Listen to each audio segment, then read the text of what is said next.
Muito boa tarde para todos meus amigos e minhas amigas. Estamos dando início novamente a mais um estudo do Livro dos Espíritos. Nós estamos no capítulo 11, onde estamos estudando os três reinos da natureza. Nós já vimos o reino mineral e o reino vegetal, e agora vamos estudar um pouco do reino animal. É um estudo muito bonito, muito interessante, que nos coloca face a face com os nossos irmãos menores, que nos amam e que nós também temos a obrigação de amá-los, porque os animais estão em nossas vidas. Então, pessoal, vamos em frente. No quesito 595, Allan Kardec inquiriu dos espíritos o seguinte: os animais têm livre-arbítrio? Vocês sabem que o livre-arbítrio é uma faculdade extraordinária que Deus colocou à nossa disposição para que com o livre-arbítrio nós tomássemos as decisões que queríamos tomar, ou para o bem ou para o mal. Então é o seguinte: os animais têm esse livre-arbítrio? Não, não têm. Eles não são simples máquinas, como supondes, é claro, mas a liberdade de ação é muito limitada pelas suas necessidades e não pode ser comparada à do homem, é lógico. O animal é animal, eles não têm livre-arbítrio, eles não pensam, eles não têm raciocínio. Os animais, eles são muito inferiores aos homens, eles não têm os mesmos deveres e obrigações que nós homens temos. Portanto, a liberdade deles é restrita aos atos da vida material que eles desempenham muito bem. Nós temos exemplos extraordinários dos cães que, quando ensinados, não é? Eles são capazes de fazer coisas assim que nos causam admiração. Mas vamos prosseguir. Na 596, de onde vem a aptidão de certos animais para imitar a linguagem do homem? E por que essa aptidão se encontra mais entre as aves do que entre os símios, por exemplo, cuja conformação tem mais analogia com a daquele? Ele está se referindo a Allan Kardec, fazendo essa comparação às aves e aos animais, sendo que os animais, como os macacos, os símios, eles têm muito mais analogia, são muito mais parecidos na forma animal com os homens do que as aves para conosco. E por que essas aves têm muito mais capacidade de imitar sons do que os próprios símios? Os símios, eles são muito bons para imitar gestos. Agora, certos pássaros imitam a voz, cada um no seu lugar. Vocês já repararam que os pássaros, além de lindos em suas plumagens, eles imitam os trinados mais bonitos de acordo com a categoria que eles pertencem.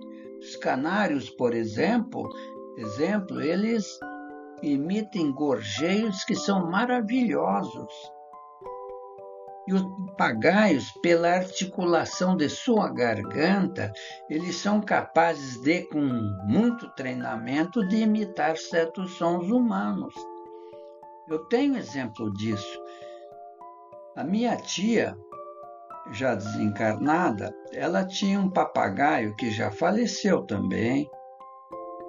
E esse papagaio, minhas primas, 3 primas, elas todo dia estavam conversando com o papagaio, dando risada, perguntando se ele queria café, etc. E ele desenvolveu essa habilidade. Ele conversava, cumprimentava. porque fora treinado para isso, mas não é que ele tem inteligência suficiente para.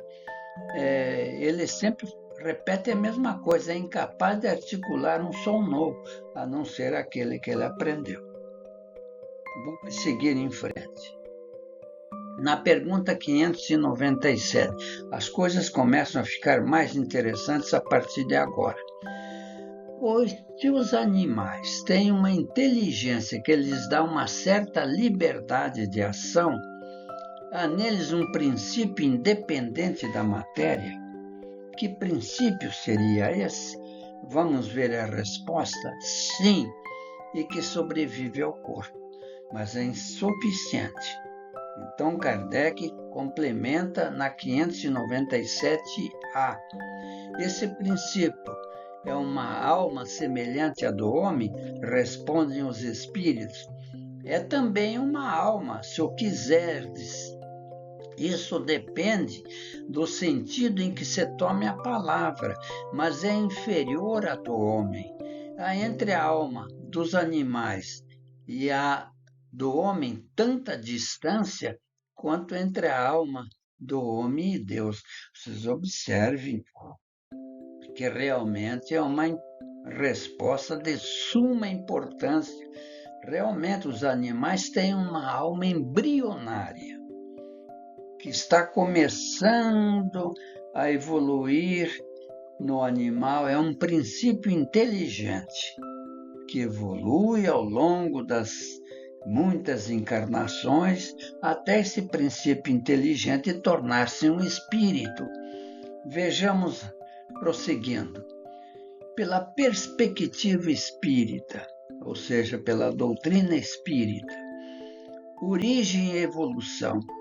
O princípio inteligente, ele emerge do elemento inteligente universal. Nós já tratamos disso. É o fluido cósmico universal e evolui passando por estágios: mineral, que nós já vimos, vegetal, que nós já vimos, animal, até chegar ao espírito humano, onde adquire o livre-arbítrio. Quer dizer, nós já passamos por isso. Não fiquem admirados. Não, nós viemos lá de trás dos reinos inferiores da natureza, até emergimos agora como espíritos que têm o livre-arbítrio, que pensam, que raciocinam. E a natureza é uma alma em formação, referindo-se, portanto, ao animal, mais rudimentar que a humana, sem plena consciência do eu, agindo mais por instinto e sensações. Perfeitamente natural. O animal não pensa. O animal é animal. Ele age pelo instinto de conservação e pelas sensações que possui como animal. E pós-morte?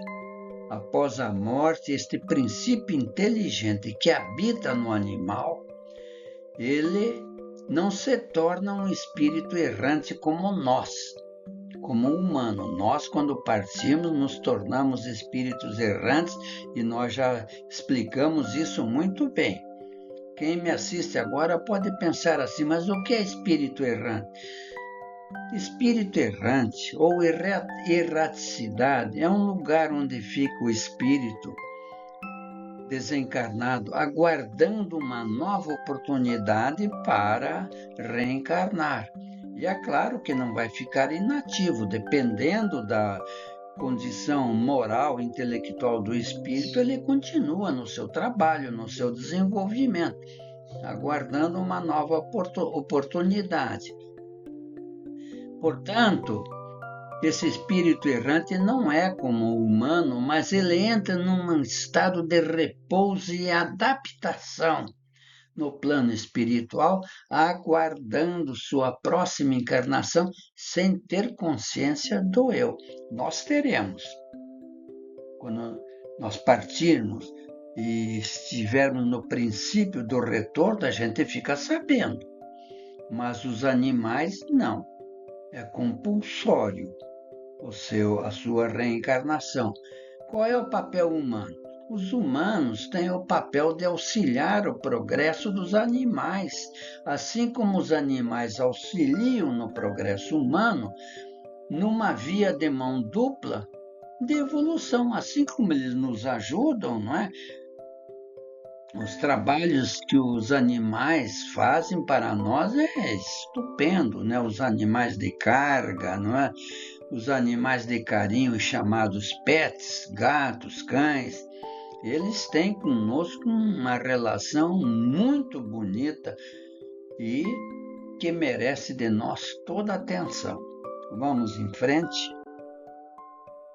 Agora vamos falar para emergirmos bem nesse conhecimento. Princípio inteligente. O que é? O princípio inteligente, meus amigos e minhas amigas, é uma centelha divina. A inteligência rudimentar que evolui através das formas da natureza antes de se individualizar no homem. É o que nós já falamos lá atrás, não é? Mineral, vegetal e animal. Nós já explicamos isso no primeiro reino da natureza, não é? E depois no segundo, que são os vegetais. A evolução desse princípio inteligente, nós abreviamos e colocamos PI. Ele começa como força vital nos minerais que tem apenas atração, não é? Atração pelas moléculas que formam a natureza íntima própria de um mineral. Depois, com o passar dos incontáveis milhares de anos, eles evoluem para o instinto nos vegetais. Os vegetais têm vida, mas é claro que não têm consciência de si mesmo. Mas, passado também esse elemento que habita nos vegetais, ele passa mais tarde para os animais e então para a inteligência consciente do homem. Mas isso, pessoal, nós não podemos conjecturar de quanto tempo leva, foge ao nosso controle. Só Deus e os espíritos superiores, como Jesus, é que conhecem os arcanos desse processo de evolução, desse princípio inteligente. Apenas sabemos que, para chegar a como nós, com moral e com livre-arbítrio, é muito tempo, mas muito mesmo. Então, esse princípio espiritual, após a transição, passando por todos esses laços mineral, vegetal e animal para a condição humana, ele se torna espírito, como somos nós agora, com a capacidade de raciocinar, ter moral e livre-arbítrio. É uma coisa assim, digamos, automática, que vem de grau em grau, passando pelas espécies, até chegar nesse reino nominal, que é o reino nosso, onde nós vivemos. É o estágio de transição entre o princípio inteligente animal e o espírito humano, onde a inteligência começa a se manifestar de forma mais complexa. Então nós temos o pensamento contínuo, que os animais não têm. Então, pessoal, é muito bonito esse estudo, maravilhoso. Mas vamos seguir. E aqui então, pessoal, vamos ilustrar bem como é um pensamento de Leon Denis, o grande filósofo da doutrina espírita. O homem que estava preparado, se por algum motivo Allan Kardec não pudesse continuar com a codificação, ele iria assumir o lugar. Homem de gênio, homem de uma capacidade intelectiva muito grande. Então ele definiu o seguinte, veja que interessante, a alma, ela dorme na pedra, depois ela sonha na planta, ela move-se no animal e desperta no ser humano. Veja que coisa extraordinária. Muita gente não aceita isso, nós sabemos que é difícil de aceitar. mas é Deus. Porque Deus, pessoal, não vai fazer nada que não sirva, que não tenha proveito. É duvidar na inteligência de Deus. Se existem essas coisas, algum motivo tem. Quando nós olhamos para o céu numa noite estrelada, bonita, sem nuvens, clara, nós vemos incontáveis estrelas que parecem que estar fixas. Não estão, elas estão em movimento.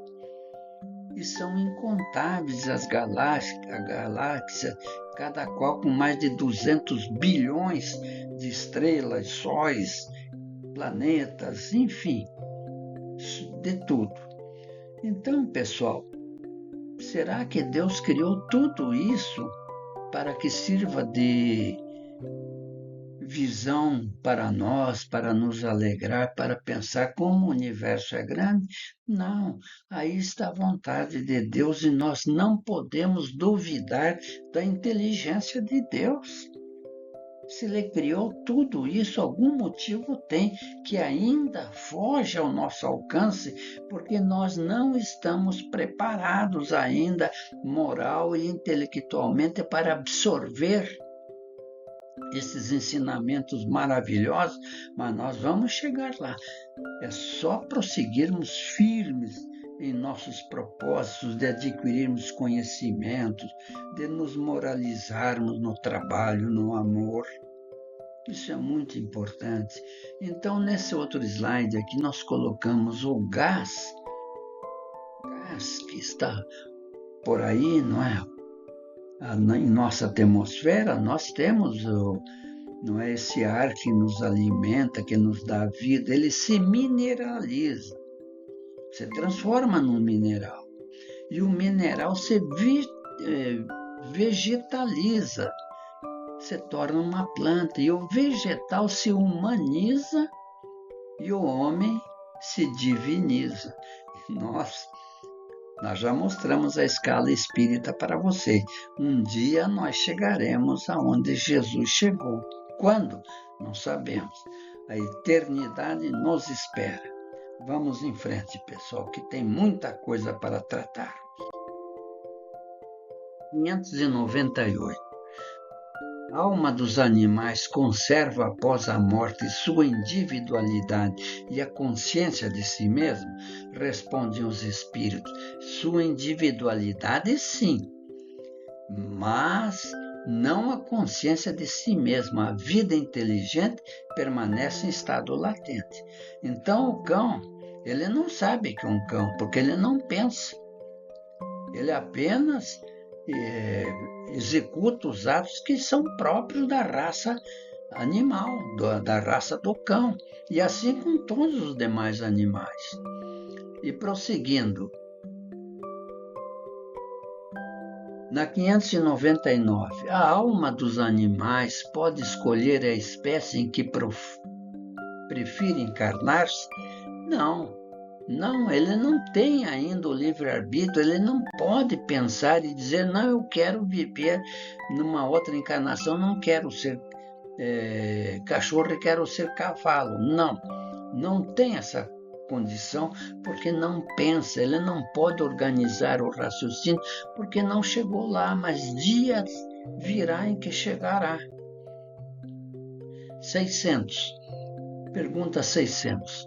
A alma do animal, sobrevindo ao corpo, fica num estado errante, como a do homem após a morte? Isso nós já tratamos também. Fica numa espécie de erraticidade, pois não está unido a um corpo. É uma espécie de erraticidade, não é igual à erraticidade do ser humano, mas ele não é espírito errante. Mesmo porque não é um espírito cabal ainda. O espírito errante é um ser que pensa e age por sua livre vontade. A dos animais não tem a mesma faculdade. Por quê? Porque eles não pensam, eles não têm livre-arbítrio. É a consciência de si mesmo que constitui o atributo principal do espírito. É isso, nós temos consciência, nós sabemos os atos que nós praticamos, se é bom ou se é mau o nosso gesto. Por causa do livre-arbítrio, por causa do nosso pensamento contínuo. Os animais não têm esse pensamento.